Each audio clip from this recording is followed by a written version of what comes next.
The Houston Astros are at winter meetings at, I guess, the Grand Ole Opry in Nashville. That's fun. And Dana Brown, general manager of the Houston Astros, our favorite politician in Houston sports, when asked about not even real rumors, just somebody presenting the idea that the Astros might listen to trade offers for Alex Bregman, he stuck the pin in that grenade right away. Regarding Alex Bregman and any sort of potential trade? Yeah, as I said before, Alex Bregman, he's had a great career here. We're not interested in trading him. I think Alex knows that and understands it based on our conversations. And so I'm not worried one bit about, the articles and the rumors, and I'm not sure where it's coming from. But at the end of the day, Alex is a pillar here. You can't replace that type of defense and that type of bat. So we're not interested in that. We're trying to win here. And that's not surprising, because if you're trying to win, it legitimately makes no sense to trade a guy in the last year of his contract before the year begins. Trade deadline, if bleep hits the fan, totally different conversation. But right now, you're not replacing Alex Bregman with anything in your farm system, and you probably don't have the money to sign really anyone of consequence to play third base for you this offseason if Bregman's not on the roster. So that story is dead. But there were some more interesting tidbits that came out of Nashville when asked about the Astros' ability to spend. I wonder about this Dana Brown response. $237 million is the luxury tax threshold. The Astros payroll is about $235 million right now. So we're talking less than $2 million away from going into that luxury tax threshold. Brown, who had said last month the team didn't have a ton of financial flexibility, said of their space, quote, "We have enough. I think Jim Crane is going to allow us to get it done, to get whatever we need to win. So I think he's committed." The thing with Dana, you always got to take everything with a grain of salt, because I think he wants to please people when he speaks. There is a political vibe to him every single time he talks. That is not an indictment on his character, but that's just generally how he speaks with us. Okay? To me, it stands to reason that of all the years for Jim Crane to say, luxury tax, bleep it, it would be this year. It's this year because the Rangers just won the World Series. It's good timing, I guess. The one positive that can come out of the Rangers winning the World Series, as I said, right after they won, is that Jim Crane is going to probably think to himself, screw these guys. I'm going to big bleep them. I'm just going to plop it right on the table. His wallet. No, not that. His wallet. He's going to plop it on the table and maybe go after somebody. Just whip it out.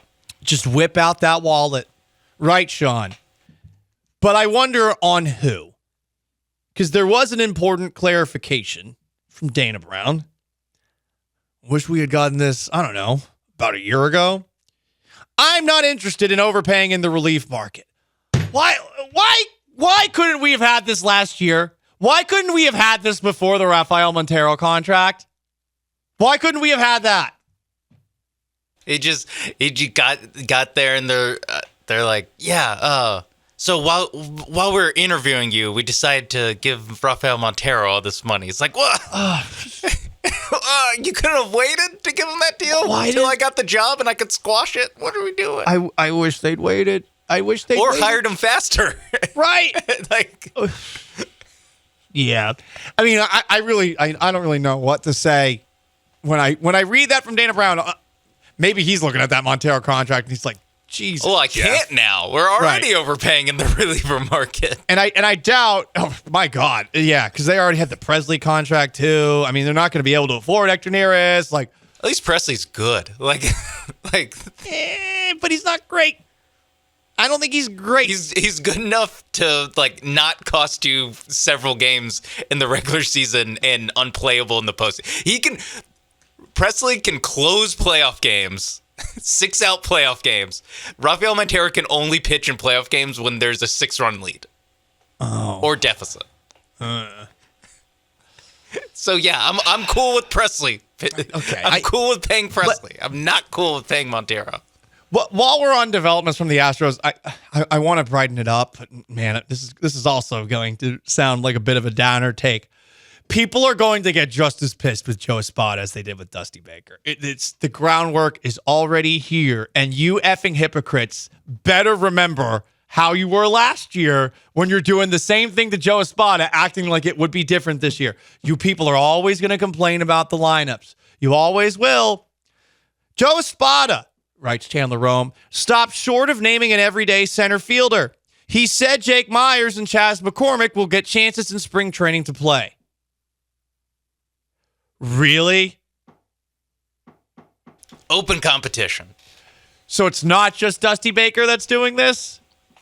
Yeah, it's an open competition, Paul. Jake Myers and Chas McCormick. How about just Chas McCormick? Which honestly we should have done to go into last year too. Maybe it's not just a Dusty Baker thing. I don't know. I mean, at least there's no Corey Julks this time around from the looks of things. Mauricio Dubon is best served, said Espada, as the team's super utility guy, but he'll also get some run in center field. I'm just saying it now, all you people who are coming after Dusty, what happens if Joe Espada does the same stuff? Are you still going to have the same energy that you did last year? Are you going to make Joe Espada quit early too? You're going to make him retire with mean tweets, you blog boys? Just asking.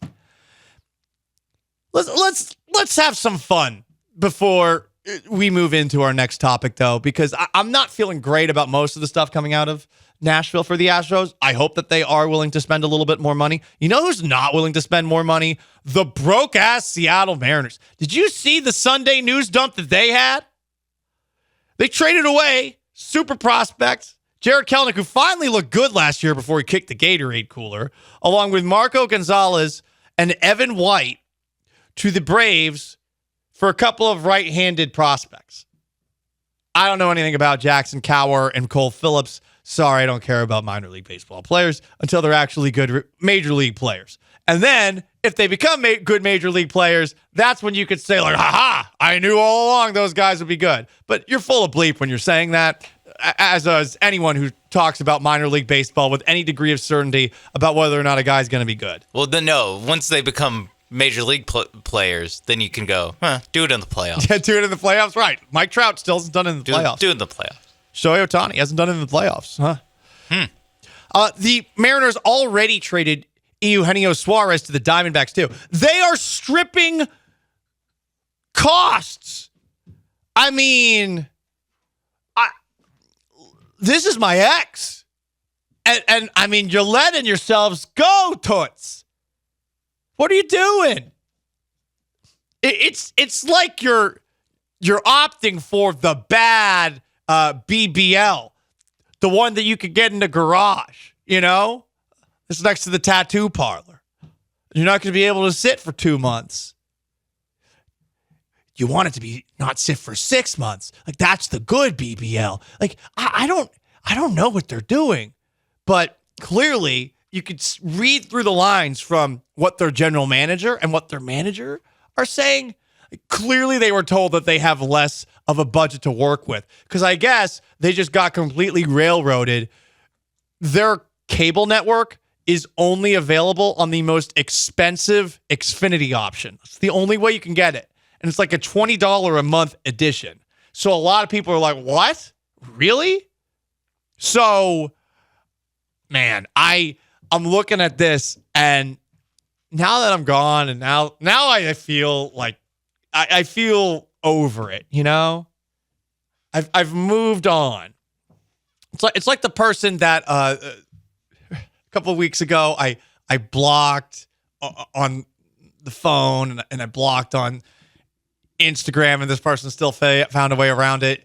Yesterday, I made a point of texting me during the show yesterday through a burner phone of some sort. It's you just have to distance yourself long enough, and eventually you get over the person, you know? So that's where I'm at with the Mariners, who are clearly going down. Really is just the Astros and Rangers division right now. Yeah, no, it is tough. It's hard to see this team, the Mariners, that is, like, doing all this and still achieving their ultimate goal of winning 54% of their games in the regular season. But this is the stated goal. The stated goal from their GM is to win 54% of their games. I don't know if this gets you 54% anymore.